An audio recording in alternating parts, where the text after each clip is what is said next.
Well, yeah, there's change.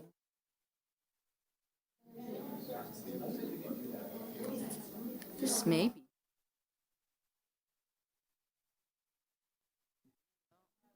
Let's go. Recording in progress. Okay, there are a few new ones. Recording in progress. Welcome, everybody. I'd like to welcome you to the Board of Adjustments meeting. It is January 4th, 1:30, and we're going to get started. I'd like to invite you all to join us in the, well, let's do determination of quorum first. Sorry. Determination of quorum. Rob Pierce, Here. Peter Gashon, Here. Kathy Julian, Here. Leo Horishny, Here. and Don Christensen let me know he would be absent. We have a quorum. Okay, thank you. I'd like to invite everybody to join us in the Pledge of Allegiance.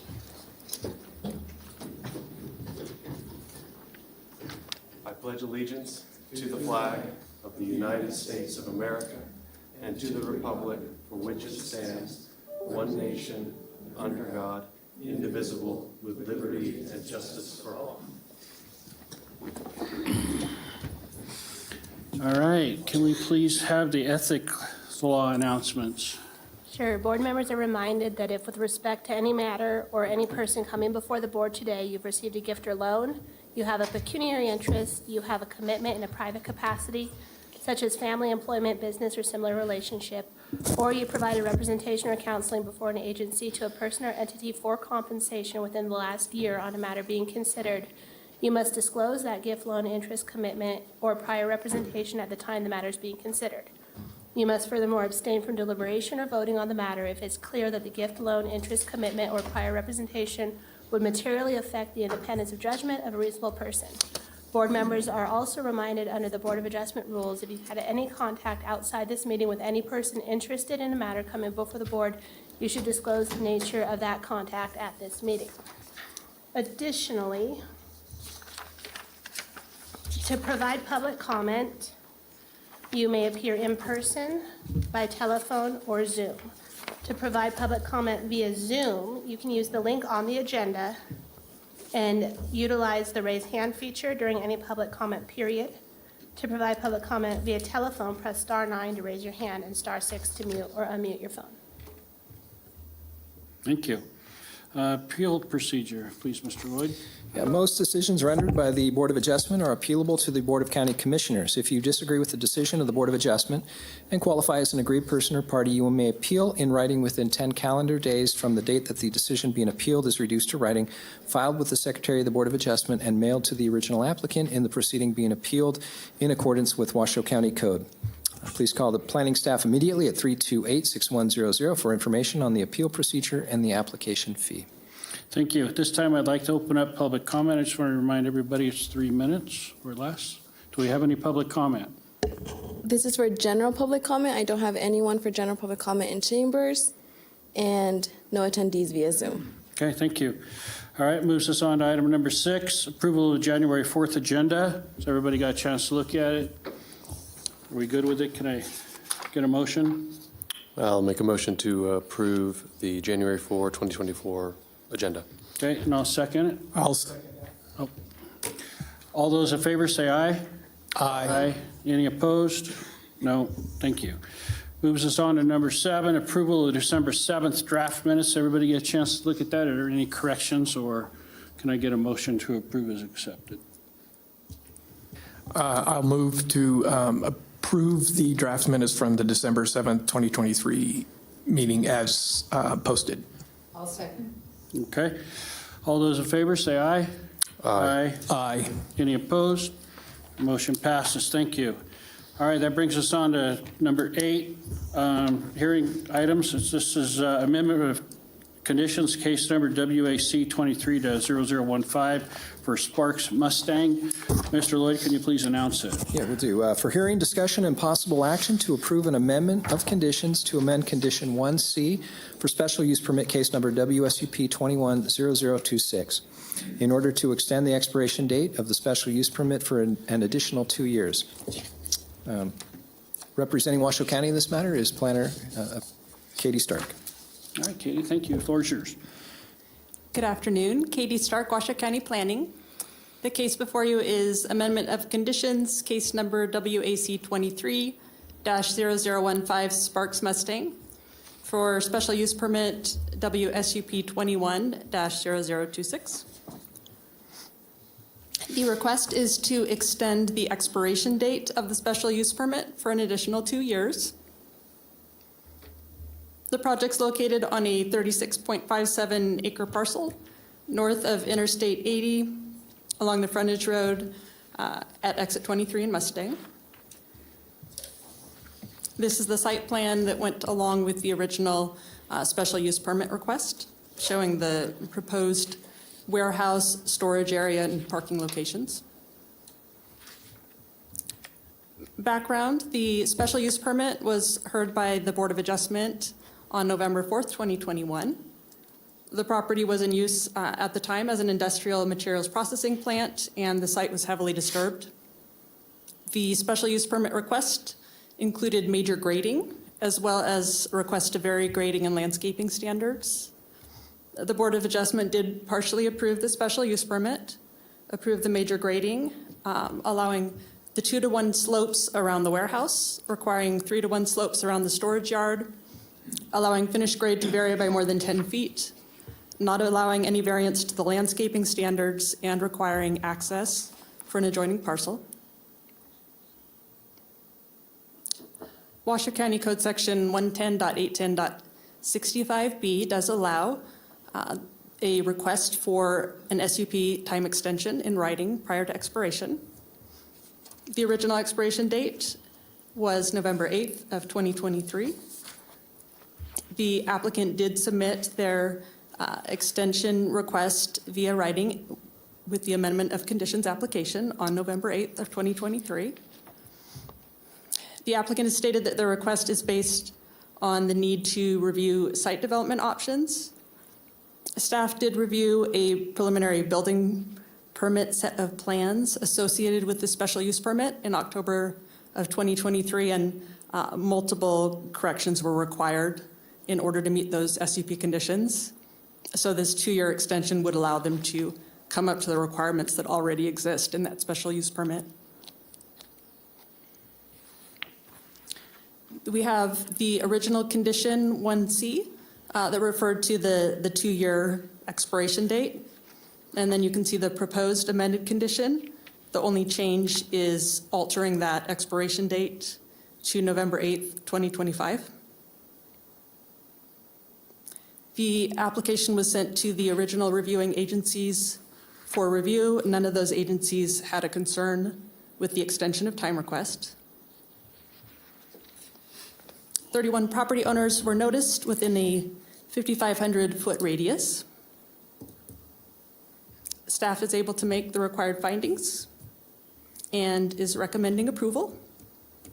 And here's a motion for your consideration. I'm available for questions. Thank you. Is the applicant present? Would they like to make a presentation? I am not aware of the applicant being present, but Okay. they can speak up if they are. Okay. All right, not hearing anything. Let's go ahead. Let's go to public comment first, and then we'll ask questions. I just wanted to see if the applicant was. I have no public comment in chambers for this item and no hands raised via Zoom. Okay, and we'll close the public comment. Go ahead, sir. There we go. So I went out to the site, and it isn't clear to me, I'm still learning this, it isn't clear to me, is the footprint that is illustrated here within the existing grading? How much further back north is this being discussed? And is that where the request for the 2-to-1 and 3-to-1 grading variations, is that where that comes into play? I can't say exactly how much further than what is currently there. The site was previously, before the SUP came forward, about 85% disturbed, so there had been a lot of grading and work done already on the site. They were materials processing plants, so like... Right, exactly. Right. So they are wanting to put in this large warehouse. Right. And with, the parking and the travel areas around the warehouse for trucks and then a storage location. Right. So, and I apologize in the future. I just now learned I needed to, I should have been asking you this before, but I'll ask you that, I'll ask you this now, this one time. The area is flat up until a hillside with a very steep cut. So I was just curious if the plans as laid in this layout will mean that those 85 truck spaces that are at the back will not necessarily they're not going to cut back further into the hillside. I was just curious about that. I can't say exactly. We're not actually reviewing the conditions from the original special use permit. Mm-hmm. We're looking at the request to extend what's already been approved for an additional 2 years. Yeah, we're only looking at an extension. Mm-hmm. That's the only thing that's in front of us. Do we Okay. approve an extension or not? All right. Why was then I'm just curious as to, from the initial permit till now, why wasn't this able to be taken care of in the 2 years that they had for the SUP already? Yeah, I can't say, would you? Let me read. I will give you. Want your presentation address? No, actually, I have it in here. I'll just grab it from here. Thank you, Brandon. So I did ask multiple times, and the details that I was provided were, let's see. The applicant said that their request is based on the need to review site development options. And following from my review of the building permit, where they were attempting The initial one, yeah. Yeah, the building permit I reviewed in October, they were attempting to meet the conditions that were implemented in the original special use permit, and they were not. So they were not coming up to those required slopes, like, for example, the 3-to-1 slopes in the storage area, things of that sort. And so they would not have been able to complete within the required time because they had a lot of corrections to make. All right. Okay, so that Yeah. kind of is how I was interpreting. Yeah. So I'm learning the language. So that's though how I kind of interpreted that, and I'm kind of concerned or interested. That's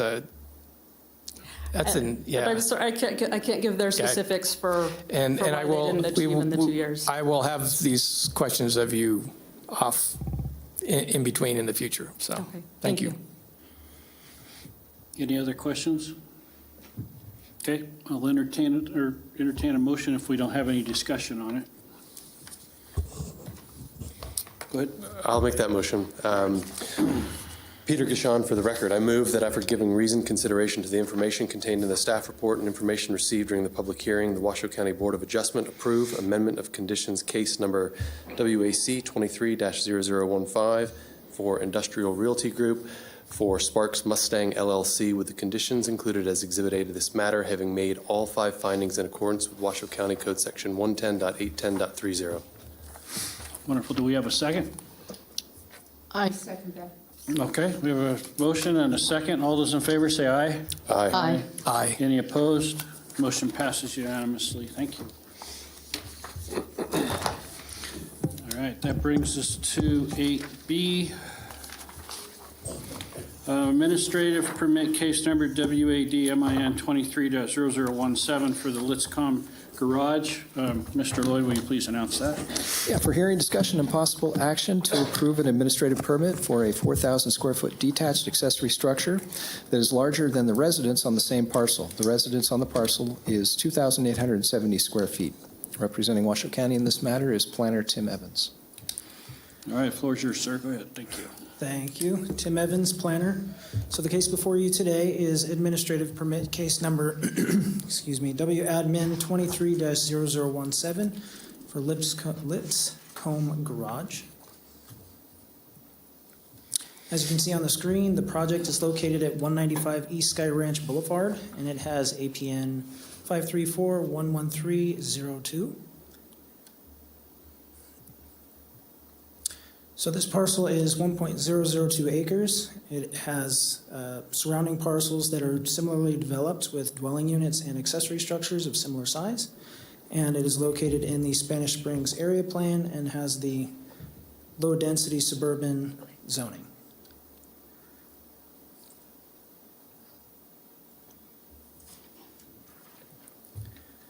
So pursuant to Washoe County Code Section 110-306.10D, an administrative permit is required for a detached accessory structure that is larger than the main structure. And the request before you today is for a 4,000 square foot garage, which is larger than a 2,870 square foot existing dwelling unit. On the screen is the site plan that was submitted with the submittal. And the proposed garage is located north of the existing dwelling on the property. Here are some front and rear elevations of that proposed garage. And here's the side elevations of that proposed garage. And so as indicated on the site plan shown earlier, the structure is compliant with the required setbacks for the LDS zoning, which are 30 feet from the front and rear property lines and 12 feet from the side property lines. And this proposed garage will be a height of 22 feet, which is compliant with the maximum height set forth for the LDS zoning, which is 35 feet. Pursuant to Washoe County Code Section 110.306.10A2, the maximum lot coverage for all structures is 25% in the LDS zoning. The dwelling and proposed garage will be a total of 6,870 square feet, which is less than the 25% or 10,911 square feet maximum allowed by that LDS zoning. So the proposed garage will be painted to match the existing dwelling, and a condition of approval is set forth in Exhibit A to address the color of the garage matching the dwelling.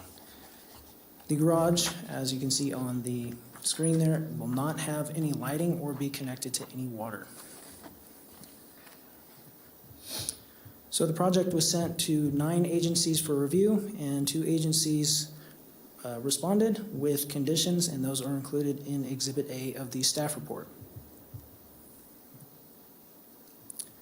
Proper noticing occurred for the project, and 37 parcels were noticed, and we received no public comments in relation to the project.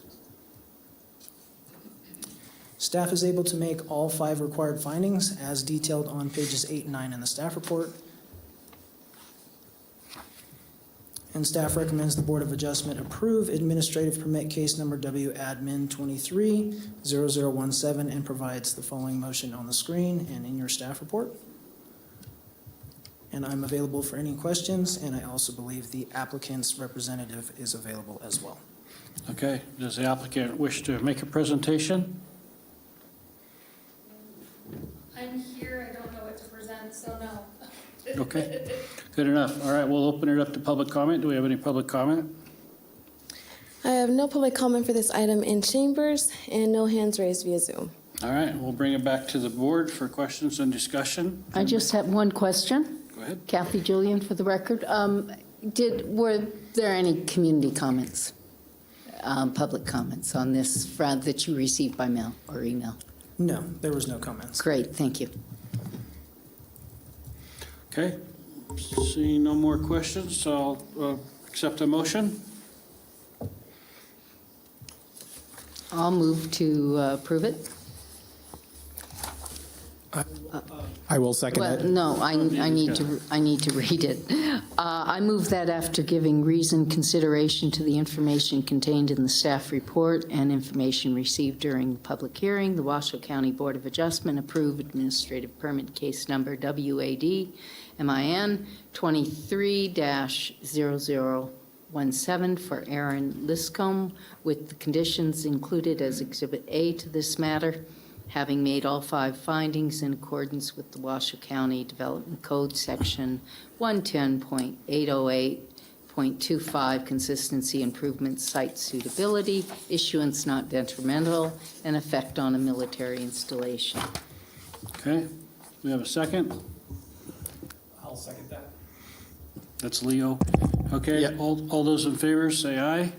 Aye. Any opposed? Motion passes unanimously. Thank you.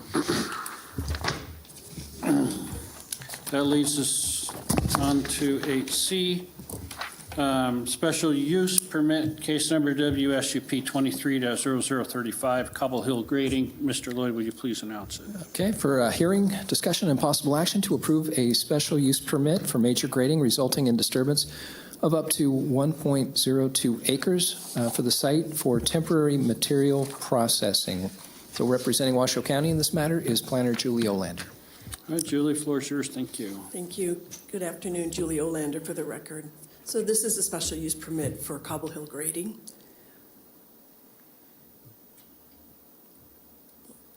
And they're proposing to disturb up to just a little bit over an acre on the site for a temporary material processing. Oops. Okay, sorry. Sorry. The site is located off of Holcomb Ranch Road, sort of where Lakeside and Holcomb intersect. The background on this property is that in November 1st of 2022, a subdivision, a tentative map, 21013, and a special use permit, 0010, were approved by the Planning Commission to create 24 lots on that property. And then on June 6th of this year, there was an amendment of conditions. The applicant realized that they had to do more grading on the property to accommodate for a pedestrian path, an irrigation pond, a detention pond, and drainage. So now the applicant's in because they realize that they need to do some temporary on-site material processing, and they're going to disturb a portion of the property that makes them qualify for a special use permit under 110-438-35A1. The material will be used on-site for riprap, structural material for drainage channels, and for construction of the roadways within the subdivision only. There's nothing all the material that's being processed on the property is being used for the development of the subdivision only. And once that's completed, then the temporary on-site material processor will be removed. The proposal is to eliminate a lot of the truck traffic that would be associated with this project if they didn't crush the rock on site. So they're proposing this to eliminate truck traffic, removing the large rocks, and then also will reduce or eliminate the need to bring material onto the property also. Here's an overview of the layout of the subdivision, and they're proposing to locate this rock crushing processing on one parcel. And that's sort of the overview, and here's a little closer up view. You can see that they have two areas for stockpiling, and then where the equipment will be located, and then they're also proposing a 16-foot high sound fence to help manage the noise from the processing machinery. And here's a picture of the machine itself. I love this name, a vibrating grizzly feeder Josh crusher that can process all sorts of material. So it is a large piece of equipment, and it is a rock crushing piece of equipment. The noise generated by the machine, according to the applicant, does fall below Washoe County Code requirements. And there is a condition in the conditions of approval that is limiting this machine to run between 7 a.m. in the morning to 4 p.m. Monday through Saturday, and not to operate for more than 80 days. That condition has been changed, and I'll show you that later in my presentation. Here's an overview showing the noise level that will be generated by the equipment. This is provided by the applicant. You see where the bright red is, and then how it dissipates as it moves out from the center area. As I said, we are proposing to change this one condition. I'm talking to the applicant and so forth. We've come up with this one condition E, and that will be limiting the operation of the equipment between 7 to 4, and then it won't be running for more than 180 days. And then also added a condition in there, a comment in there about the 16-foot sound screen fence that will be installed to also help provide some help with the noise. And I also want to correct my information I had in the staff report about the neighborhood meeting. It was at the South Valley Library from 5:45 to 6:45 on October 4th. There were 11 attendees, and they had numerous questions about the noise, the equipment, the trucks, the dust control, dust concern, and how long the equipment would be on site, and any other processing equipment. 36 parcels were noticed, and that's 500 feet from the site. I received a few phone calls initially, and then in this last week, as you all know, because the emails are also addressed to you, we have received numerous emails in opposition for this proposal. Various agencies have reviewed this application, and their comments are included in the staff report. The agencies with conditions are in the conditions of approval. Staff is able to make all the required findings as shown in the staff report and recommends approval. And I provide a possible motion with that amended condition in there also, please. Don't forget that part. And the applicant's representative is here and has a presentation. Wonderful. If the applicant would like to make a presentation, now's the time.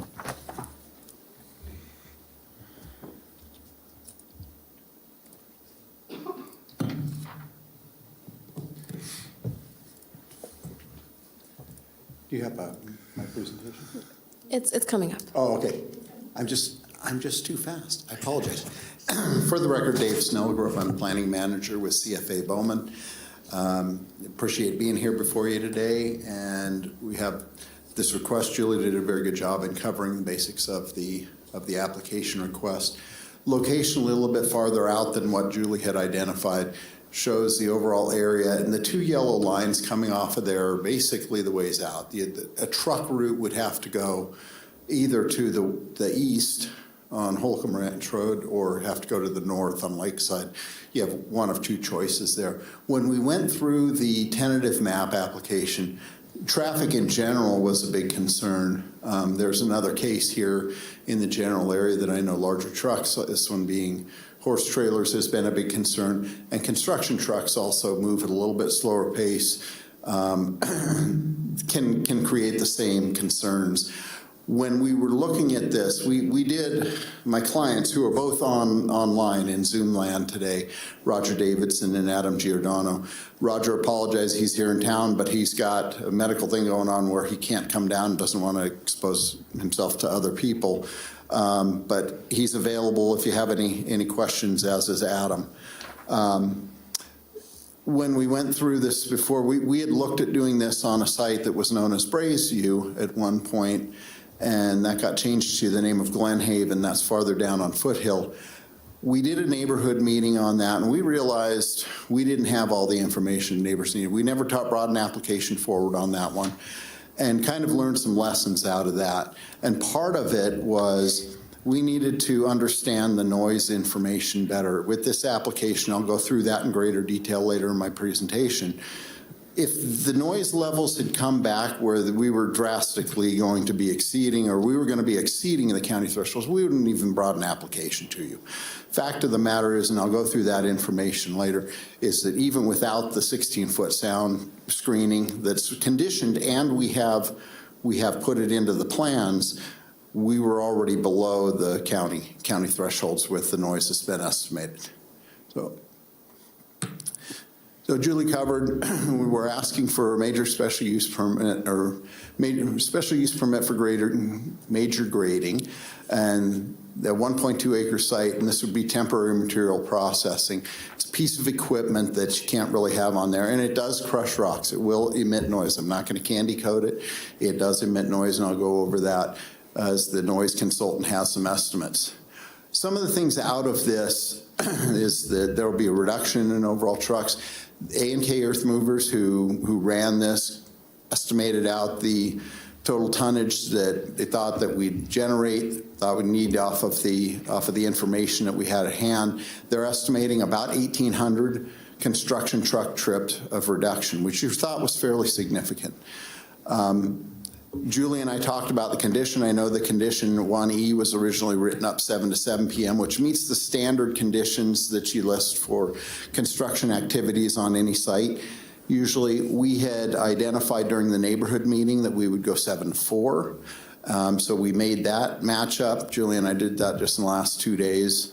And then also, she had that it could be on site for no more than 365 days. And we had identified, and it is in the application, that we'd commit to the equipment from the time it starts in its first operation to the time it would go off would be no more than 180 days. And we did consult with A&K Earth Movies. They felt that everything could be done in that time. The processing, the running of this machine and crushing of material would not be a continuous thing that would go on. It's only done when material's there and available, and they've got enough to run it, and then it would stop for a while, and then they'd get more material, and they'd crush it and get it to the size they need, move it to where they need it. So it would be on and off and sporadic. Per condition 2B, no processed material will be exported. So this is not a commercial operation that we're proposing here at all. Location of the proposed, this is approximately where the crusher equipment would be itself. We had shown this is the same graphic that we had at the neighborhood meeting. And those colored areas are areas of roadways. That's what was approved. It's a custom lot subdivision, so all the roadways are going to have to be graded. And this is a cut and fill map, which is why it has those pretty colors. The greens are kind of closer to zero. The blues are fill areas. The reds are cut areas. What I want to point out with this graphic is that where we're located, there's equipment. There's a couple photos down the corner. Those were taken at the Braesview/Glen Haven site that my clients also have. There's already going to be bigger construction equipment that emits noises, that has sounds, that's going to be much, much closer than this will. That's moving around the site, doing the work that's already been approved. So I won't cover too much on that. Julie covered that. Our general site plan, she actually has some better annotation on it than I have. But the equipment itself would be kind of on the western side of the site, kind of that northwestern corner. And you can see the line that comes around and with a couple angle points on it. That would be where the 16-foot sound screening would be. Oh, this is just a cut and fill map. It shows you on this site what we have to do in terms of the cuts on one side and the fills on the other. This site, we looked at it and we realized, hey, you know what, if we do this all on lot 20, this could actually end up being the end grading for a future home site. So we thought it was kind of double purpose. Whoever ends up buying that and building their custom home on it in the future may have their grading work done or have to do very little additional. I had mentioned at the start that one of the lessons we learned from going through a neighborhood meeting on the Braesview site and then coming back and taking another look at it with this is to get our ducks in a row, get the information that's being asked of. So they ran a noise analysis, a noise model of this type of equipment at this facility, and there were some recommendations that came out of it, and also some decibel level readings that they were able to estimate out. So the site plan over on the left-hand side of this shows the same location that we were talking about with the site plan that I had before. There was a line drawing, and this was prepared by Barron's and Associates. I think they may have changed their name to Environmental Noise Control. This may now be their name in full. This is what they do, is they analyze things. This is a relatively smaller type project that they'd work on, but this is what these people do, is they analyze noise. Now, I want to point out that the sound screening and louder things happen around neighborhood areas. This is an example, and this was in the application. This is a Tumwa site where they were doing a well, and if you've been around well drilling, that's very loud. This is up at the corner of Eagle Canyon Drive and Richard Springs Boulevard, north on Pyramid Highway. Down the bottom right-hand corner, Pyramid Highway is off to the very corner of that. So it's a lot closer than what we're proposing with the equipment that we have here, but you probably have some similar type noises, and they utilize this sound barrier screening in that. So this application has been applied here in the area, and just wanted to point out an example of that. So this is from the noise study. The equipment is there on the right. That is the jaw crusher, and they have decibel readings that are 3 feet from the machine, 5 feet off of the ground. So those all exceed 80 to 85, 90 to 95, 95 to 100 decibels. Those all exceed what the county thresholds would be. And the thing is that the county thresholds are actually measured at property line, not 3 or 5 feet from the machine. So over on the left-hand side, it's a sound chart, and you can see the different examples. Inside a subway is 100 decibels. 80 decibels is a garage disposal or garbage disposal at 3 feet, or shouting at 3 feet. Those would all exceed at property line the decibel reading threshold that the county allows.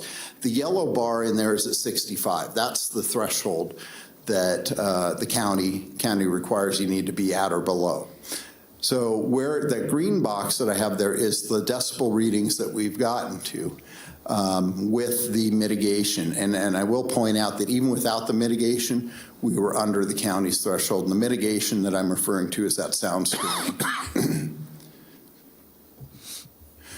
So this was the without any mitigation, and you can see Julie showed the map in the bottom right that shows all the addresses and the use type up in the upper left-hand corner, and down in the bottom left-hand corner. At the time, this was just a draft version. I didn't get the new one changed out in here, but we were all on, every reading was under the 65 decibels. I did get this one updated, however. This one has, on the table to the left, it has unmitigated predicted noise levels, and it has mitigated predicted noise levels in those two middle columns. And throughout all of those, every single one of them, the highest we have is a 56.7, which is under the 65 decibel reading. Now, these were measured at the houses and estimated at the houses, but we are under what the thresholds would be for the county. So in summary, the equipment is proposed in an area that's gentle sloped and central to the site, giving a significant distance buffer to the surrounding residents. We understand that this is a residential area, but construction activities are going to be going on. This will result in a reduction in total construction truck trips to and from the site. This was a concern during the original approval of the tentative map. We thought this made a lot of sense. We do understand the concern about having the additional noise, but keep in mind that there's already going to be construction noise going on the site that's been approved, and we feel that the noise levels are not cumulative. It's not if you have an 80 decibel and another 80 decibel that now you have 160 decibels. It doesn't work that way. So we do have a limitation on hours that's contained in condition 1E. The processing will not be continuous. It'll be on and off for spurts when they have material to process. And when they need that, we have a limitation also in the number of days that the equipment can actually be on the site to a total of 180. And this will allow for creation of material which would normally get hauled across town, and then you'd have to have another truck bring it back. So it's not only the truck trips, but it's also the wear and tear on the roads. Dust control, there were questions that came up in some of the opposition emails about dust control. The equipment itself will be equipped with spray bars, which when operating, that'll continuously spray and keep the dust down. They are required by the Air Quality Management District to control their dust on any construction site and with any equipment like this. So dust control is a requirement of the AQMD. They will have to meet it or they will be fined. So the project developer, 8900 Lakeside LLC with Adam Giordano and Roger Davidson, have tried to work very closely with the neighbors. We know that not everything has been in agreement over time, but through time there were big concerns on this site with development relative to water, additional tapping of the aquifers. They tried to work with those situations in where all the water will come off of a groundwater or a surface water source that they already have in association with the property. The wells themselves will actually have meters on them too, and that'll be for domestic purposes only. There may be a little bit of irrigation that comes on later in the year after the irrigation ditch turns off, but be very limited. And having a meter on the well will contain that threshold. You're allowed typically 2 acre-feet of water per year. Typically domestic uses, if you're just counting domestic uses, even for a larger house, going to be well under 2 acre-feet. So trying to mitigate some of those concerns was one of the things that Roger and Adam did exceptionally well, and one of the things I enjoy working with them, basically because they are reasonable and they do understand the concerns of the neighbors. They've created, when we came back in for the modification, had more grading. They upped the size of the detention basins and were over the detention requirement. We're actually going to be releasing about 30 cubic feet per second less at peak than would have been the case if we just followed the county's rules, and that addresses some downstream draining, downstream flooding issues.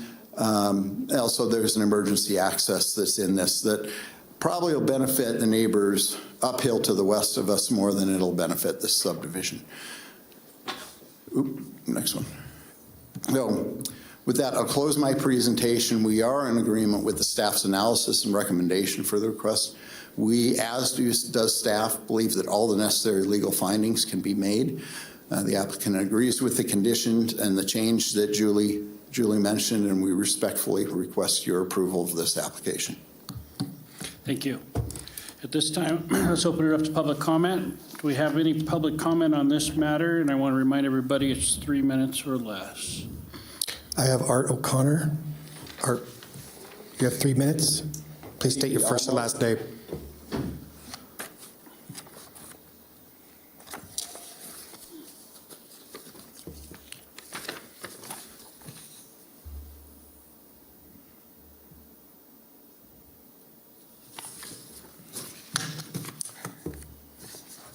So my name is Art O'Connor. I live on Holcomb Ranch Lane. I'm a registered civil engineer and a registered land surveyor. This property is surrounded by residential properties. It is not surrounded by any kind of industrial property. This process is defined in the code as an industrial process. Rhyolite has been there for decades before the houses came up against it. This project's different. The houses have been there for decades before this project. The applicant states they will be making gravel. That's important because a crusher, the one they propose, does not make gravel. It says, if you read, you got this thing in your report from the consultant. On the back, you can see that this thing is 54 feet long. That's from that wall all the way to the doors. It's a big machine. When it's set up, it's 15 feet wide. But a crusher does not make gravel. What it does make is unsorted rubble. You need another piece of equipment to make gravel for road base. You need a set of screens. Same company makes a set of screens. Again, 54 feet wide, but this thing, 54 feet long, but 30 feet wide from here to that wall over there. It's a big piece of equipment too. So both of these pieces of equipment, they're going to be needed, but he doesn't tell you about the screens. Both of these pieces of equipment are going to be needed to make gravel, and that's twice the noise. And so when it gets to the property line with both of those machines running, it's going to be very noisy. It'll exceed the county limit with both of the machines running. So I looked at his 1,800 trucks, and I go, wow, that's a lot of trucks. Well, an end dump can hold 25 yards. A cubic yard of type 2 base will cover 2 feet of road at 6 inches, which is the county standard. So in other words, that's, a truck can cover 50 feet of road. That 50 feet divided into the 4,400 lineal feet of road gives me 88 trucks not 1,800. Do the math, do the math. And don't approve this thing. Say no to the hill. Thank you. Thank you.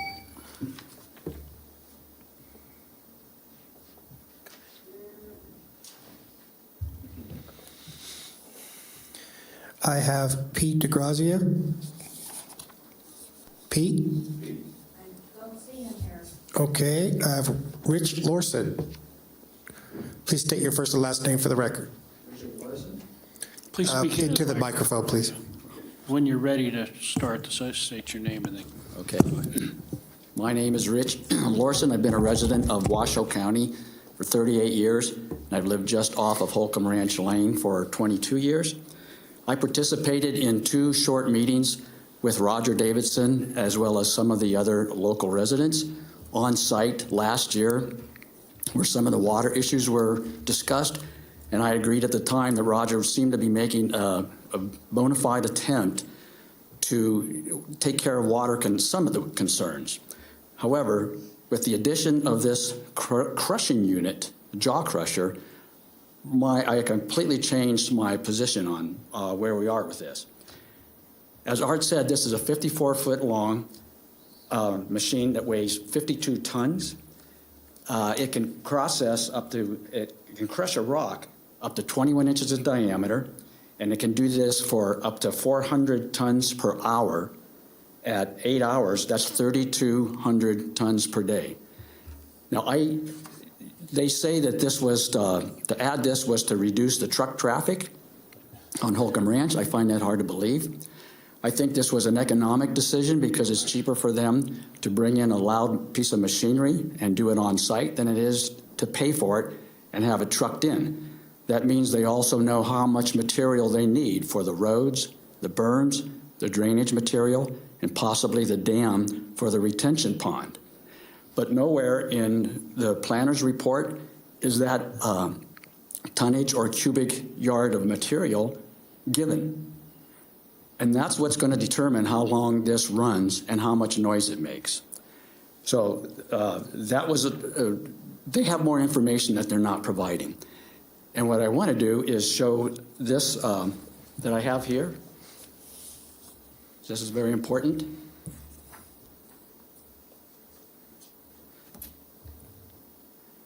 Okay, this was also shown, but if you notice, this is in the staff report. What this says here regarding the levels of noise that were taken, no material being processed. So it might be running, but it's not crushing rock. That's the single loudest activity that's associated with a jaw crusher. And I've worked at 2 different mines, and I know that. So the data that were used in the modeling survey for noise was not taking into account the actual crushing.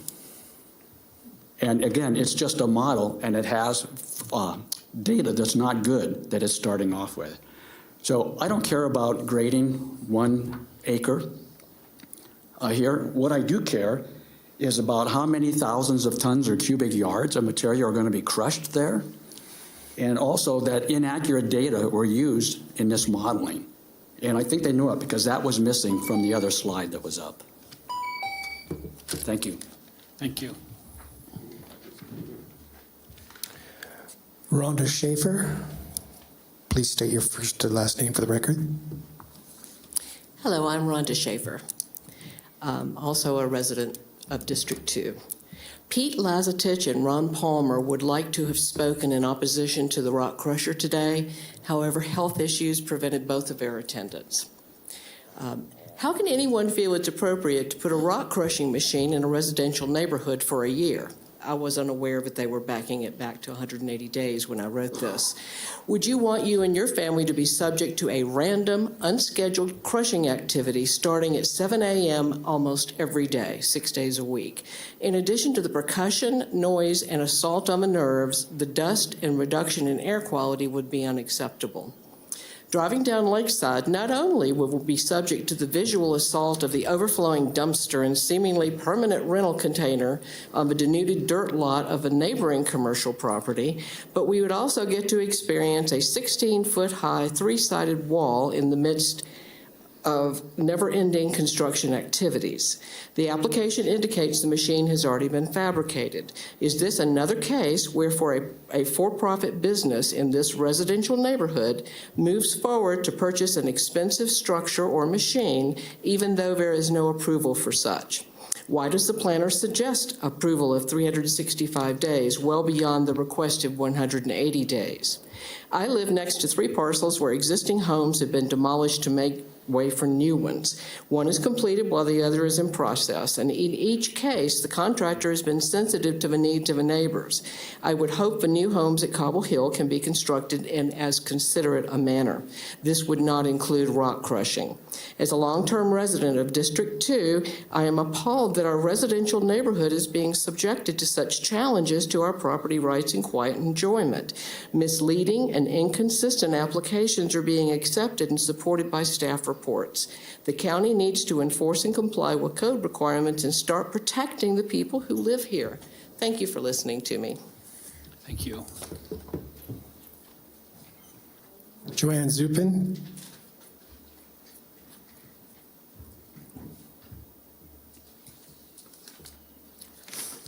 My name is Joanne Zupan, and I've lived for 33 years at 8801 Lakeside Drive, which is the only one home site away from the proposed industrial rock crushing plant.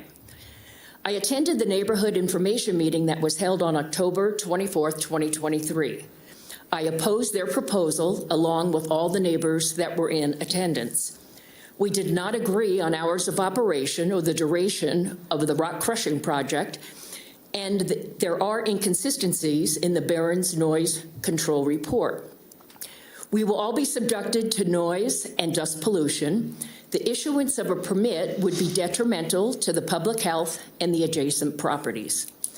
This is a residential neighborhood and should not be considered as a location for an industrial site. There are commercial sites available to accommodate such an operation.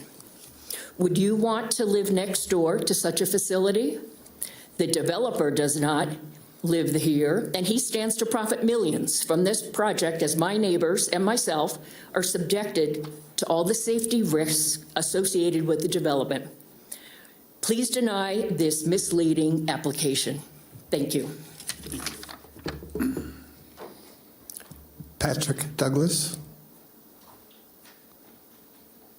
No Patrick. Joe Vanderbeek.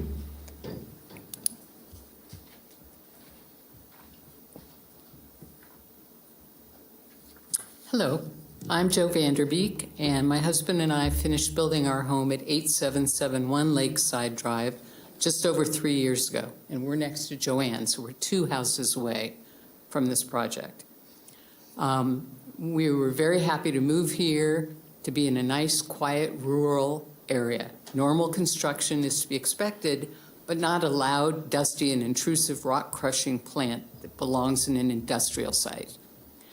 The same developers tried to do this on their Foothill project and abandoned the idea. Apparently, they didn't have all their ducks in a row. They still don't. There are too many issues and inconsistencies in the reporting. This should never have been conditionally approved. The planner's staff report refers to on-site material processing as quote-unquote temporary. Again, quoting, "The applicant is committed to running the machinery for no more than 180 days. A condition has been included in the conditions of approval that limits running the machinery more than 365 days. That was a quote. In the neighborhood meeting that I was also there with the developers, we were told it would take 30 to 45 days of crushing that could stretch out over 3 months because they don't crush every day. Then it jumped to 6 months. Then it jumped to 365 days. We were assured that the equipment is rented and therefore time is of the essence. We were even told that we could get a guarantee on that with consequences, and that was based on 3 months. So we don't believe any of this. Page 5 of 9 of the staff report says, quote, "The hours of operation will be 7 a.m. to 4 p.m. These hours were the outcome of the neighborhood meeting. That didn't happen, as no one in the meeting from the neighborhood gave any approval for these hours. How many tons of rock are you planning to crush? Again, the numbers are not adding up. The machine is rated at 400 tons per hour. How many tons of rock can each truck hold? How will the rocks be transported to the plant if it is on site?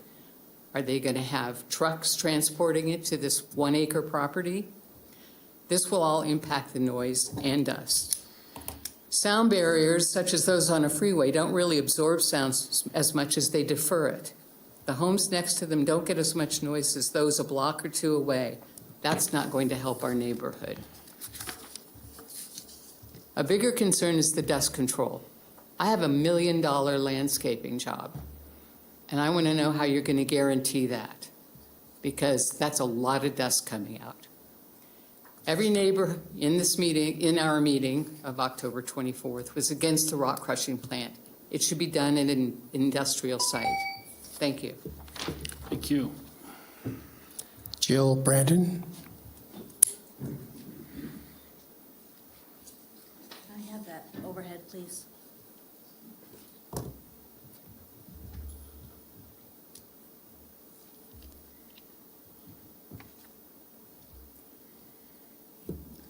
I'm Jill Brandon. Can you Washoe please County- speak into the microphone?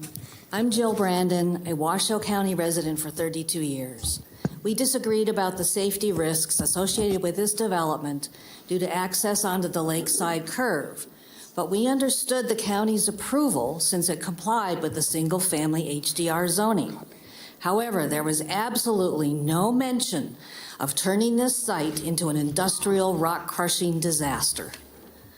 The developer and the planner do not disclose that everyone in attendance was and still is opposed to this proposal.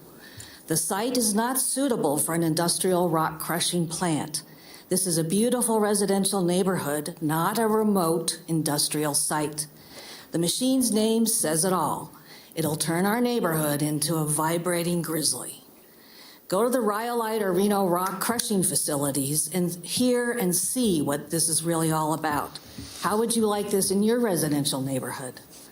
Issuance of the permit would be significantly detrimental to the public health, safety, welfare, and injurious to the property and improvements of the adjacent owners. There is no way that this noise and dust pollution can be mitigated sufficiently. But most importantly, the Barron's noise assumptions are significantly flawed. They assumed, one, only that the machines were turned on.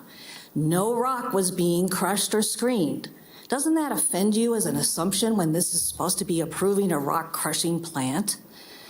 7 hours of operations are assumed, 8 to 3. Now they have amended their conditions to be 9 hours. That's inconsistent with the assumptions. No other equipment was assumed to be operating. That's ludicrous. On page 6 of the application, it shows the types of equipment: immense earth moving, excavating, loading, trucking, and grading equipment will be operating at the same time. And yes, those decibels are cumulative. There is no way that the combined decibel level of this activity will meet health and safety code. The proposed noise barrier is also open towards the north, where the houses are most densely situated. This creates a funnel for noise and dust. The height and plastic material of the proposed noise barrier are inadequate, and as the machines are as high as it is. The findings legally required to approve this SUP can't be made. Rock crushing and screening poses an unwarranted health risk just to save the developer money. Estimated proceeds prior to any houses being sold here is 24 to 36 million. It's time for the county and this board and the planners to pay attention to the code and please deny this SUP. Thank you for your time. Thank you.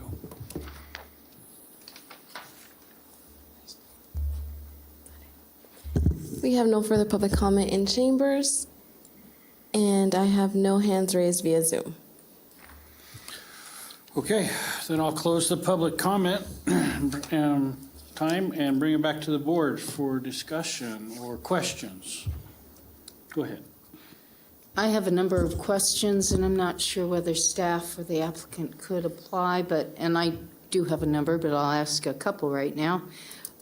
It would be good if someone can explain the the staff, the consultant report and the references to this machinery is noise from these machines, not including processing of materials. The machines are evidently just running without the rock being crushed. Do you want to take that one on?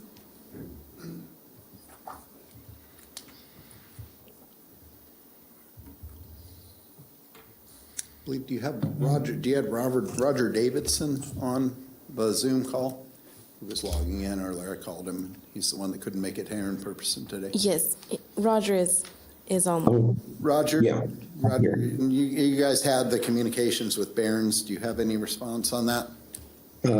First of all, excuse me, I got learned. I've got bronchitis, which is why I'm not there, so I'm a little sketchy here. Our office contacted the manufacturer of this machine. Now, first of all, a couple not too subtle points. The machine is not being made for us. We are not purchasing a stealth machine here to use on the job. This machine, like others like it, would be leased by our site work contractor and used on the site. You know, we are not purchasing this machine. We contacted the manufacturer, and this machine is, in all likelihood, according to A&K, the largest possible machine that they routinely use. We asked them for the decibels in operation, and they gave us the decibels in operation. And in operation, you know, that includes the whole mechanical process of the striking, the conveyance, everything else. You know, so far as the increment added when the material is going through, I honestly am not an expert on that. I don't think the manufacturer is an expert on that, nor is A&K an expert on that. We have gone to, you know, great lengths in this application, and by no means are trying, you know, any effort to be deceptive on any point.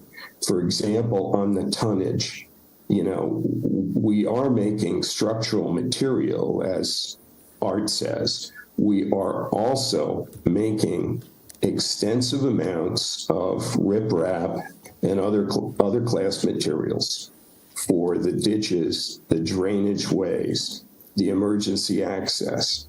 And yes, A&K has gone through careful calculations of yards, tons per truck, and number of loads.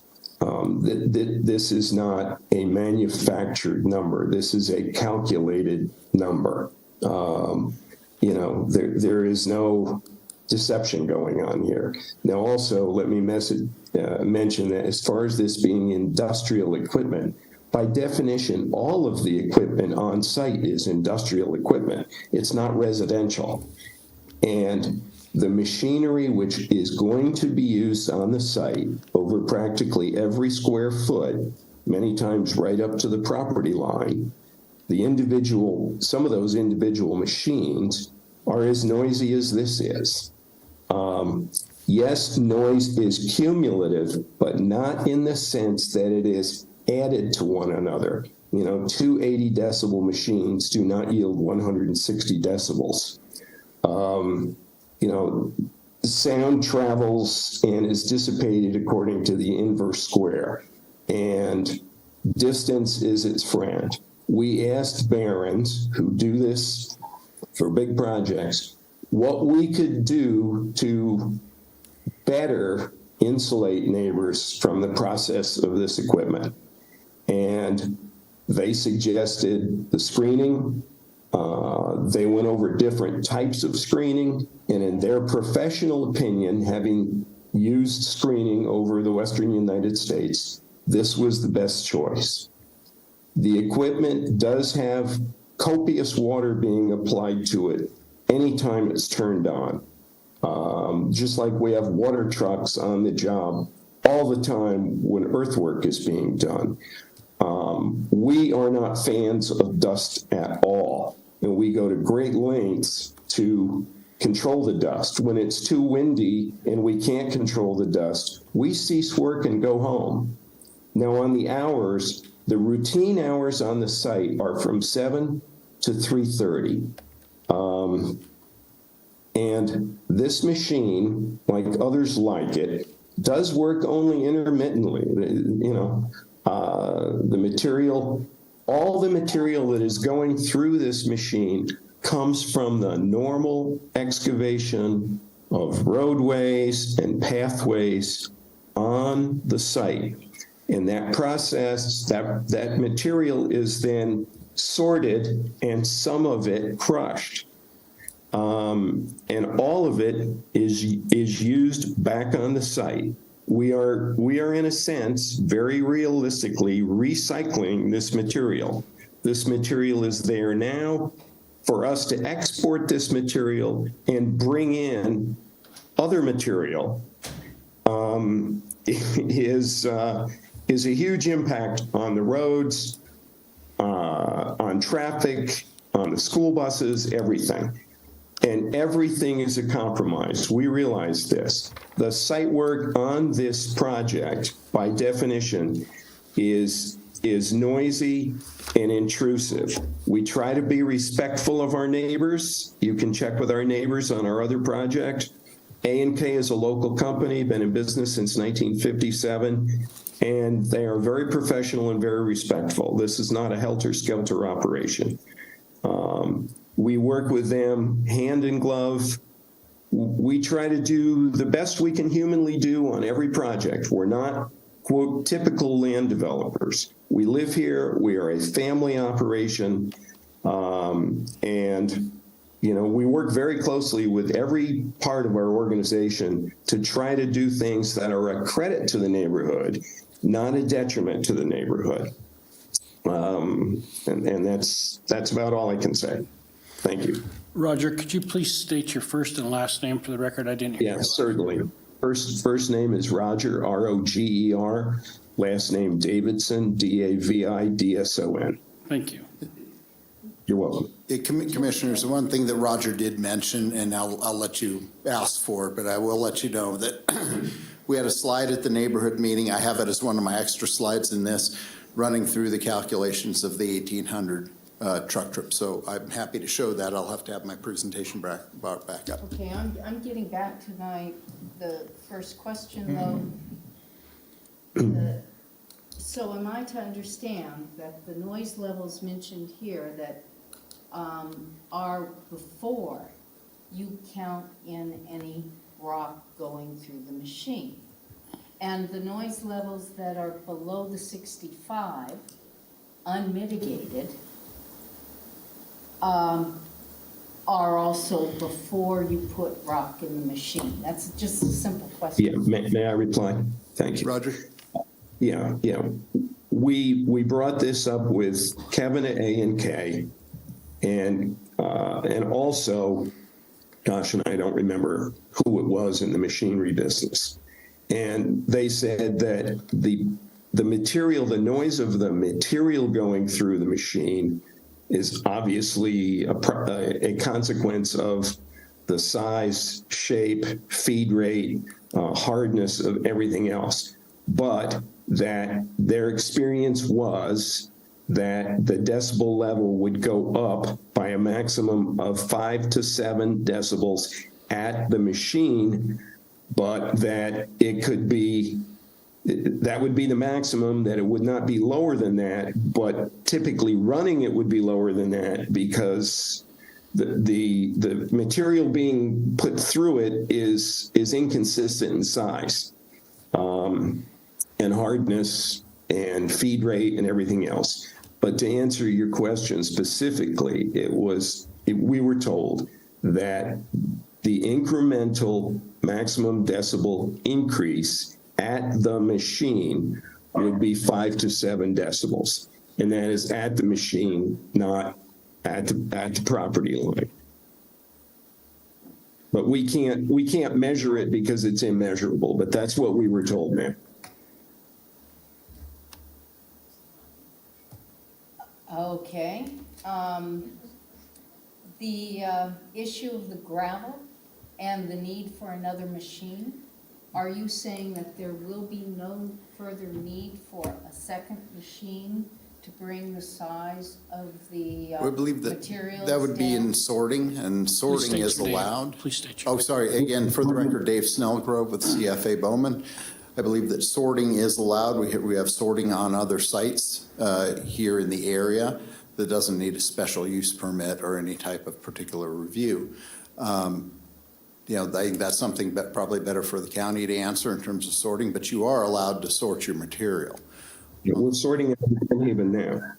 I'm sorry, what was that, Roger? We're sorting it on the other, our other project, Glenhaven, off of Foothill Road now, in frankly, much closer proximity to neighbors. And we always try in doing operations like this to use our stockpiled material to mitigate noise, et cetera. But we have had no adverse reaction, and literally we can be right up next to the sorting machine and not be, you know, damaged by the noise whatsoever. We go right up to it. And yes, it is used on many sites Okay. in a countywide permit. Am I to understand that this machine does actually create gravel-sized material, but it needs then to be sorted out of that?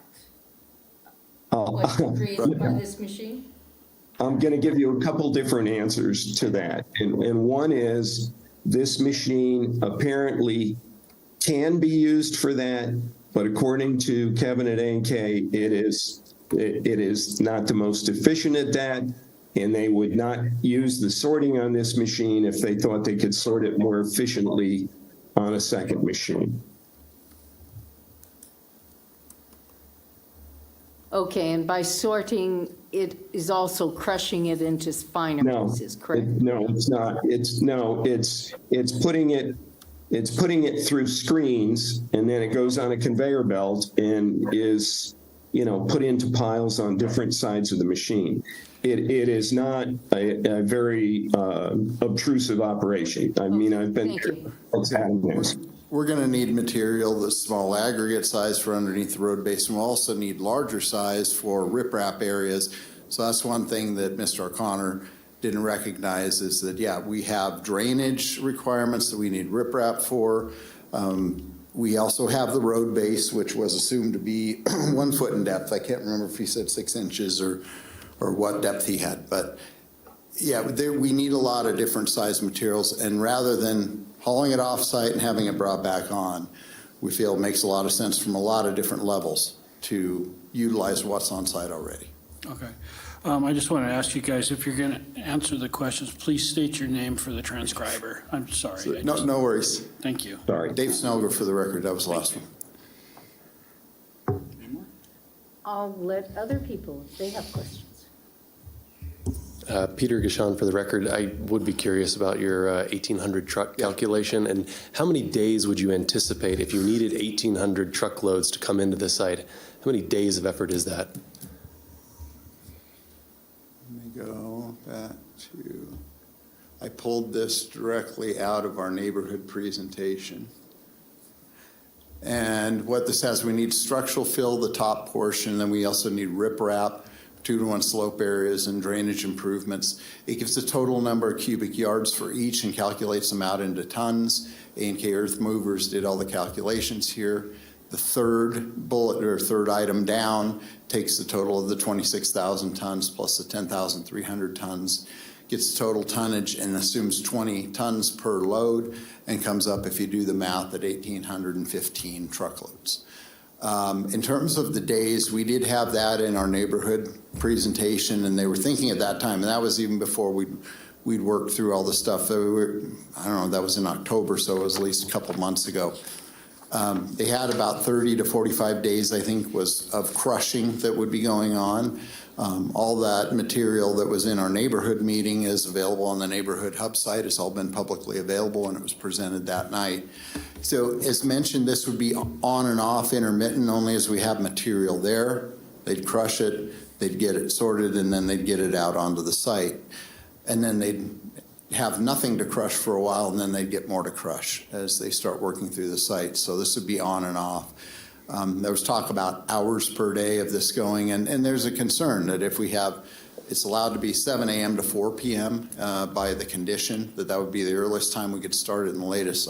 It's not that it's running and crushing and doing these things continuously. It would be something that would be on and off intermittent. So I hope that this helps answer your question relative to the truckloads. These were calculated by the construction company that's been working on this project and working through the grading plans with our civil engineering staff and working with those calculations. And this is what they foresee. Question for staff?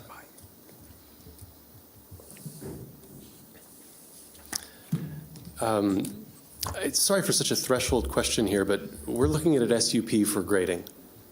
Julie Olander, for the record, yes, that's correct. And so at what point does the crusher itself require, the operation of the crusher itself require an SUP?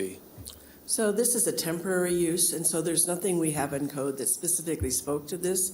However, the grading, the major grading option sort of gave us an opportunity to review it. They're talking about the egg pit being an industrial use. An egg pit as an industrial use is a mine site. It's not this kind of temporary use that you would see on a construction site. So we don't really have anything specific in code that speaks to this type of activity as a temporary use on a construction site. So this is the way that we sort of were able to give the opportunity to, present it to, make it a public, take it to a public hearing. However, primarily what's before you is a major grading for the site where they're going to put the rock crushing equipment. And if I can also weigh in too. There is a use type in our code for a temporary aggregate facility. It's a restricted market temporary aggregate facility. However, the minimums that trigger that use type are not close to even being met. So this would fall well under that requirement, and that's the reason why we're bringing this forward as a grading permit or a grading special use permit. It's really ancillary to the grading itself, but because of the nature of the use, it needs to come before you. I have a follow-up on that. This doesn't hit the criteria based on sound, size, days of use? Volumes, really. It's well under they would need to process over 100,000 cubic yards total for this to be an aggregate facility, and so it's under. But you said something interesting. You say that we need to be reviewing this, but I think Ms. Olander is saying that this is almost like a courtesy that we're reviewing it because nothing in code demands that we review it. I think the volumes that they're going to be moving for this operation would trigger a special use permit, the volumes themselves. Okay. Yes, I would agree with Mr. Lloyd. On that, to follow up with that, if the noise with the rock included in the machine were to exceed the 65 decibel level permitted by the county, what is the recourse for community members who live nearby? It's a code, this is Julie Olander, it's a code enforcement issue as in any kind of violation of our code. So we have that 65 decibels, and so anything that's over that, then code enforcement would be notified, and they would have to go out and qualify that it meeting that level. So if an individual at home or the community were to organize and to measure the sound, and if there were to be violations, then what would they then do? They would approach the planning division, or who would they approach? We manage, Julie Olander for the record, code violations are managed through Washoe 311, so you can contact 311, either email or call them, and then cite that you believe there's a violation occurring on the property, be it sound, be it grading, be it whatever they're doing that you don't think probably meets the code requirements, and that's the process that goes through. So then a code officer would then investigate and determine if a code violation is occurring or not. Okay, thank you. I have another question. If on the dust conditions, were there any, I see there is an email from the Public Health Department, and they mentioned something about, in response to, do they have comments? Public Health responded, I don't think so. They seem to have gotten dust permits, so other than that, we should be good. Is that dust permits specific to this piece of machinery, or is it included in the previously approved project? Can you elaborate on that? I'm Julie Olander for the record. So the dust control permit is what the applicant has to determine when they need a dust permit to some degree. Air quality will also, tell you need a dust permit for certain activities. So it's one, it sort of goes hand in hand. So the applicant has to be aware of it. At the same point, air quality is going to be enforcing that requirement. But my understanding is they already have been conditioned to have dust control permits on the property for the tentative map for the subdivision itself. So that should, in my understanding, that should cover the whole property. You get a dust permit for just one activity, you get it for the overall site.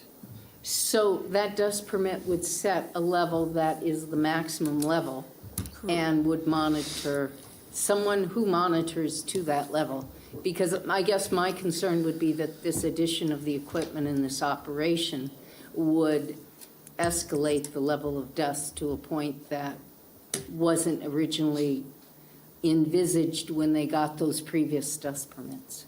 The comments back from air quality indicate to me that they feel like the existing or the original condition of them having to, have a dust permit on the property or not, that covered this activity also. So it should be an overall permit that they have to get for the site for all the activities that are going on the site, be it this rock crushing equipment, them grading for the roadways, or whatever they're doing on the site. They're going to have to provide the correct permits for it, and air quality is who they contact for that. So they would not have to get a specific permit for this operation of this It machinery? didn't appear, that's what air quality came back and indicated that they didn't require one specifically for this because there's an existing permit for the overall site. So like I say, you don't get a permit for this thing, for the road, and then you get a permit for the detention pond that they're doing or whatever other grading they're doing. They get a permit for the overall site is my understanding. Okay, so again, if the community members were to see that this machinery was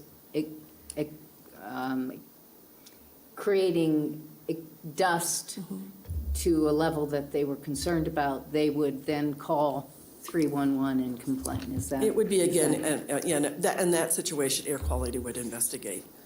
So they have the oversight for dust control. Okay, thank you. Any other questions for anybody? Okay. Bring it back to the board. I think it's pretty straightforward. It appears that they're doing everything they can to mitigate the issues. There is going to be tractor noise. That's a given. And they're asking for this one piece of equipment, a rock crusher. They're not asking for another one. There is standalone screeners available that can help. You can front dump into those and you can get different size rocks. And for any issues that are outside of this permit, obviously the neighbors can call code enforcement and things will be looked at from there. So with that said, I'm in favor of approving this. Kathy Julian for the record, I have some concerns. I wish that the application had included some of or had highlighted better that the decibels were actually louder when you add rock, which would only seem obvious, but whatever.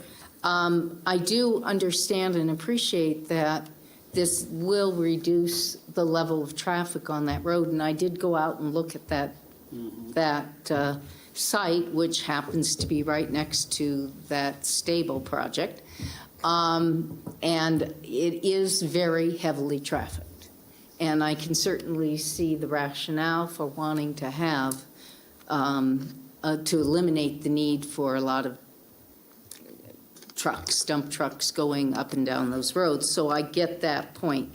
I'm wondering, is there any scope for requiring some noise testing when the machine is operating at the some of the key residential sites? Is there any scope for, let's see what this, rather than relying upon the community members to go out and get the machinery to do this, is there any scope for the developers to say, okay, when this machinery is going and running, we will go out to 3 or 4 of the residences and measure the decibel level and see how this is working in practice, to give the community some comfort?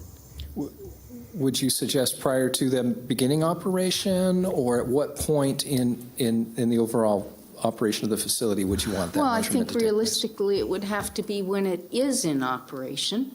And I'm assuming that if it does exceed the decibel level, there could be some further screening and mitigating efforts taken that they could do to bring them back into the compliance with the county code. I think that's something that code enforcement would need to look at. I don't think that it's up to us to put a condition on this for that. If there is an issue, then it's the burden of the person that brings up the issue, the code enforcement, to prove it. I think they're doing everything they can to mitigate the traffic, which will hurt the road and everybody around them. I think that they're actually trying. But we don't know. We're just assuming that there's going to be a decibel failure that's going to be above what they're saying it is. We don't know that. We don't have any proof of that. So that's just an assumption.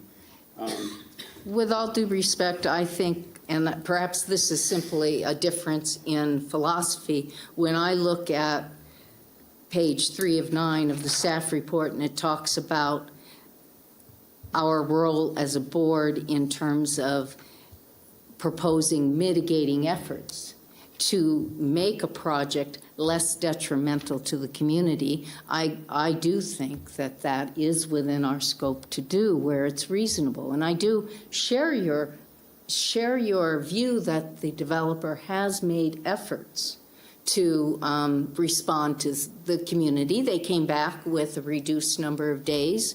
Even though they say they can do it in 45 days, they've reduced it down to 180. I think it would be better if it were only 100, but whatever. It's better than 365, so there are some good efforts being made here. And in the hours, yes, I agree. I'm just concerned that given that this machinery was not tested or the data is not with the rocks, and I understand noise may not be additive, but it is in a sense cumulative, if not additive, I'm questioning whether we could request as a condition that the developer, when it's under operation, actually conducts tests on 5 sites and gives feedback to the community about that.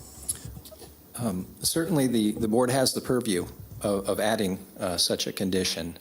I think enforcement of that condition could be a bit problematic, but it is certainly up to this board if you wish to include such a condition. I would think the developer would be, because it does want to be a good citizen, would not have a problem with that, but perhaps we could ask the applicant if they would agree to that. Okay, may I comment? Thank you. In principle, yes, we would agree. It's sort of a... State your name for the record. I'm sorry. Oh, I'm sorry. Roger Davidson speaking. The difficulty doing that is like most, if not almost every other operation on the site, in that operations like excavation or crushing or sorting are all done in concert. No one machine works by itself. When we're sorting, for example, when we're on the job, typically there may be 3 machines on that, sort of dedicated in one form or another toward moving that material, and sometimes more. There are trucks coming in and out.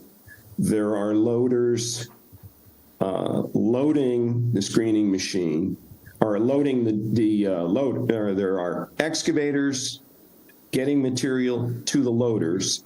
There are loaders loading the machinery, and it operates all sort of like a band. It's not like one instrument at a time, because no one instrument can make it work.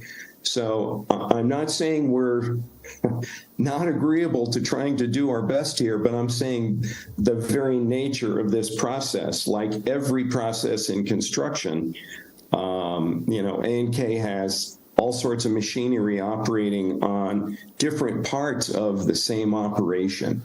And yes, you are correct, they are cumulative. And I will say that probably cumulative in that location, and this is not a scientific measure of mine, but through experience, the noisiest machines are the ones that operate closest to your property line. And when we are doing our drainage improvements to try to get the pre-existing queue down and everything else, in fact, we added drainage channels that candidly are right adjacent to our neighbors in the effort to keep the pre-existing queue going off there. But that is going to be an intrusive process for those neighbors while it's underway. And that noise level is, I can safely say, being around those machines for decades, that noise level is greater than this noise level. So it's, if there are a way we could do this, we're certainly agreeable in principle to trying to do it. But I'm saying it's hard to parse this, just by the way things operate systematically out there, if that makes any sense.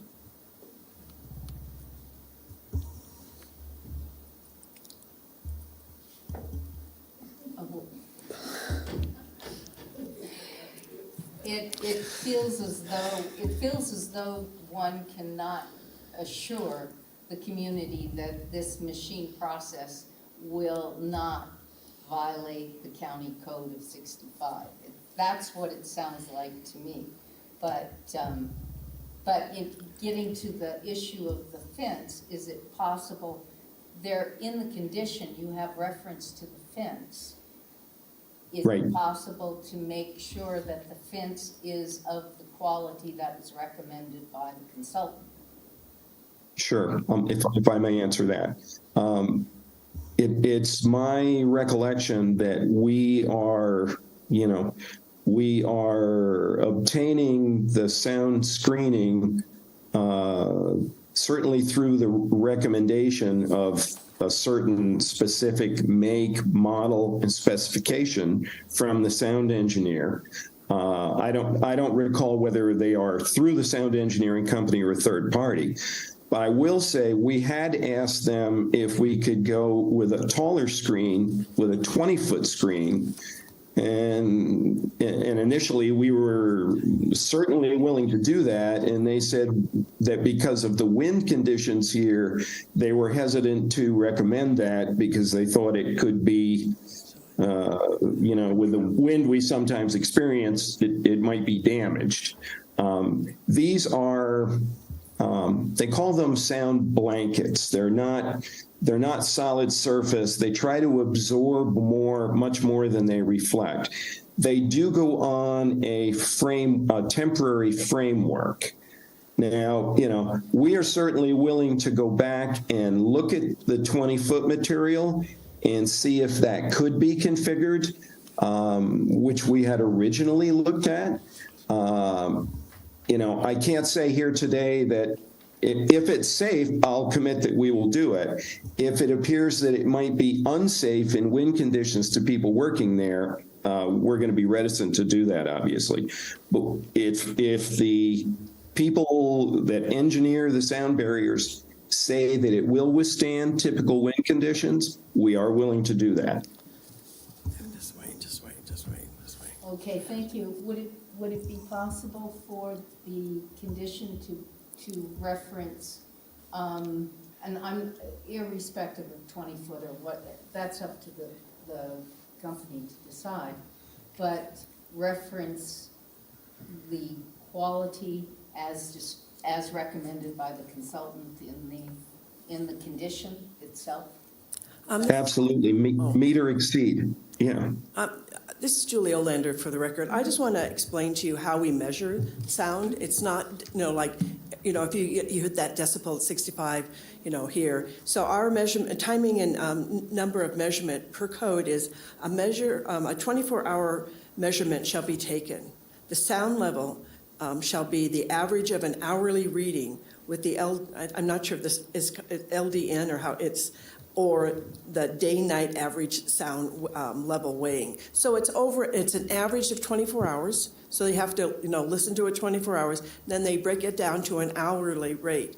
So if they're not exceeding that 65, then they're okay. So it's not a 65 in that 5-minute moment. It's averaged over 24 hours, and then they average it out hourly.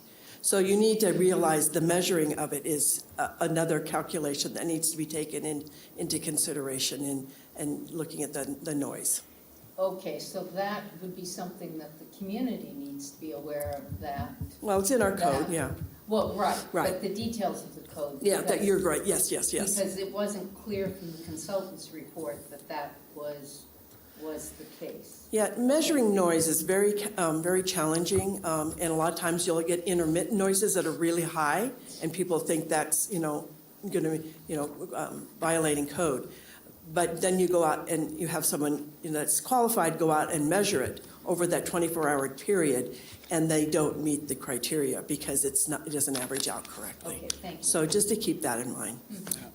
I will add that most backup beepers are 92 decibels because they want the kids to hear them in school zones. So this, just for point of reference. If we don't have any more discussion, then I'll entertain a motion with those amended conditions. Do we have a new motion up there with the amended, or is it just 1E, 7 to 4, and then 180 days? Yeah, Julie Olander for the record. I can have it put back up possibly, just that one amended 1E. If you just refer to amended 1E, then I think you're good. Can we throw that up there? Thanks.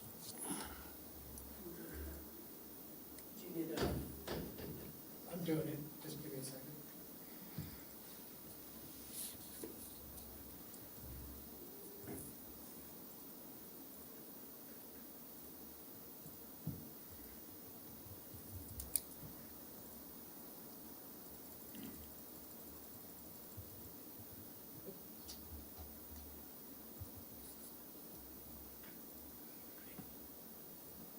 I'll get it.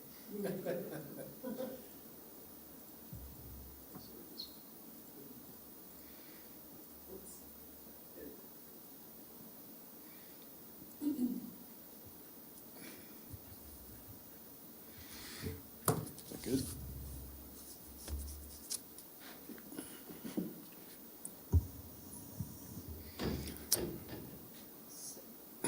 Julie Olander for the record. Is this what you want to see, or did you want to see the amendment itself? The 1E. Yeah, the 1E.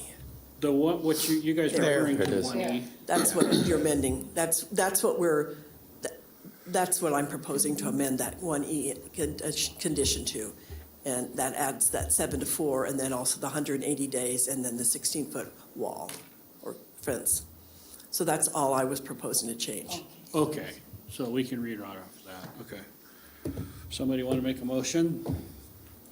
Peter? Sounds good.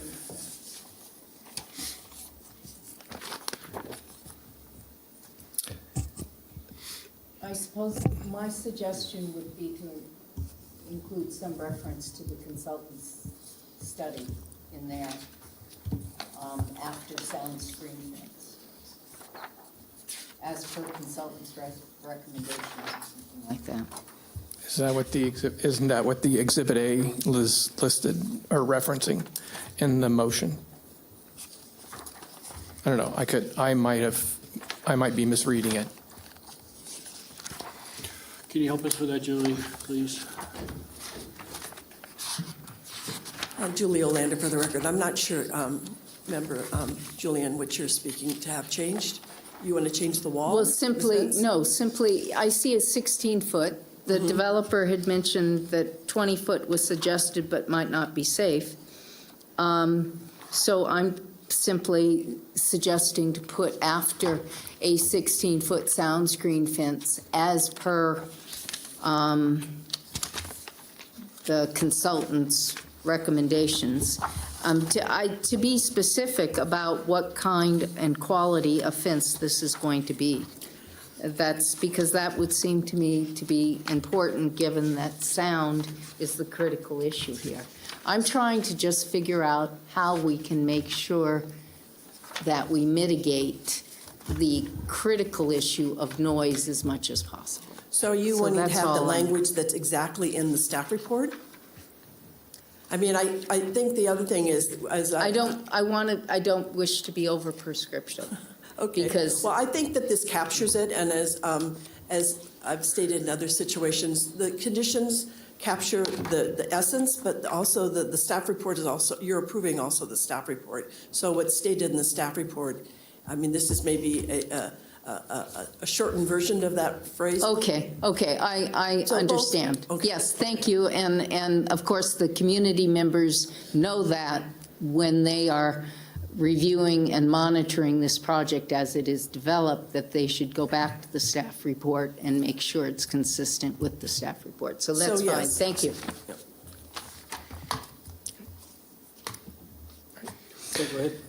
I move that after giving reasoned consideration to the information contained in the staff report and information received during the public hearing here today, the Washoe County Board of Adjustments approves with conditions the special use permit case number WSUP 23-0035 for 8900 Lakeside LLC with the conditions included as Exhibit A to this matter, having made all the 5 findings in accordance with Washoe County Code Section 110.810.30.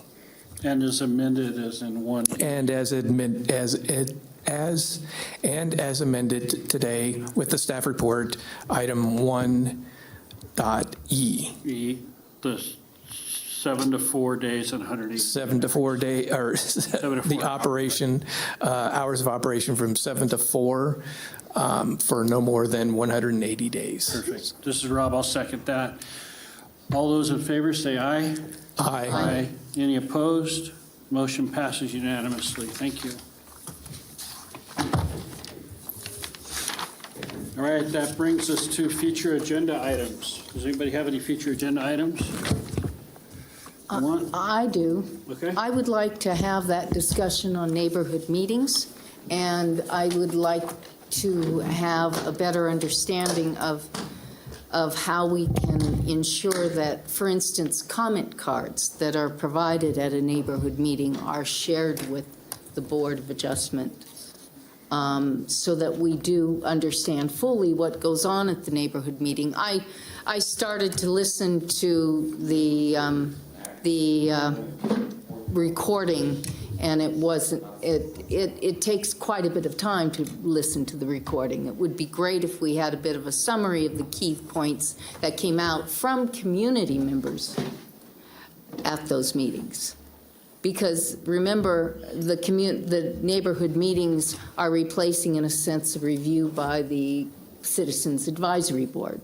And I personally find that it's a bit of a black box, that you have to go and listen to the entire meeting to understand what the community said. We don't have a real good summary from the developer. They don't necessarily want to go into the detail of what the community thinks of their projects.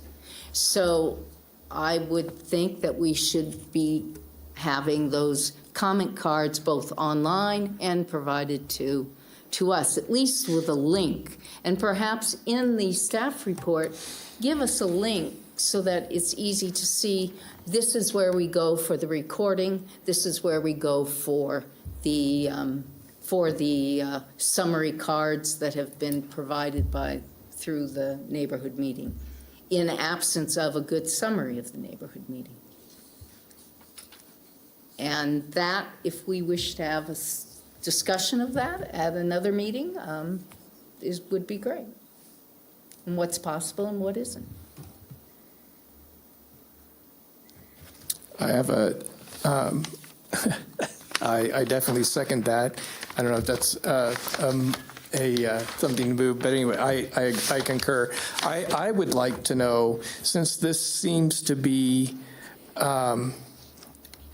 this issue with this piece of equipment seems to be in something of a gray area, but it seems to me that this may come up again, and if from what you're saying here today, that it kind of doesn't necessarily, as it's used here, which frankly I find is reasonable and accepted practice, how often in the future it seems to me that we would need to know that, you know, this piece of equipment in the future, that maybe the standards need to be, you know, looked at to keep in line with a development, a piece of, development like this. That, you know, you're saying, your description that the current code as it stands is for a higher volume of equipment or a higher volume of use than, say, this particular piece of equipment is going to be used here. But one of the takeaways that I came from this is something possibly unique, but maybe this is something that, you know, we shouldn't have to be deciding here, that it should be decided, you know, outside in the normal part of the process. I want to highlight that as the section of the agenda, we're on our proposals for agenda items in the future. So keeping in mind the purview of this board, which is not the development code standards, but rather the implementation of those standards. So just wanted to make sure that's kept in mind as to agenda items. All right. Okay.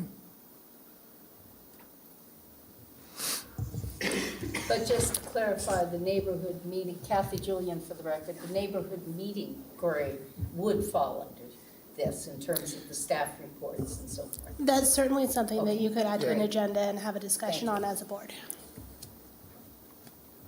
Okay. We will add that to a future agenda. Thank you. I personally, this is Rob for the record, would like to get another print out of the principles of findings for our new member, just so to try to help him. Sure. I don't know if he has it or not, but I don't know. these, I've seen these things are really good. So if we could get him one, or maybe everybody else if they don't have one. Okay. Because this is That's fine. like, yeah. We'll have multiples made of those. Okay, so that everybody wonderful, thank you.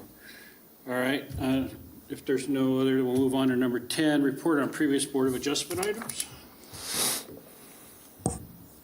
Okay. No previous BCC items to report on. However, the Silver Circle Ranch will be heard at the BCC on January 16th on appeal. Also, the Boulder Bay project, Waldorf Astoria, we did not receive an appeal of that approval. And that's all I have. Wow.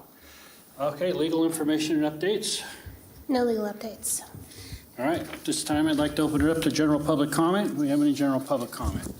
In chambers, no comment and no attendees via Zoom. All right, with that said, 3:18, the meeting is adjourned. Thank you.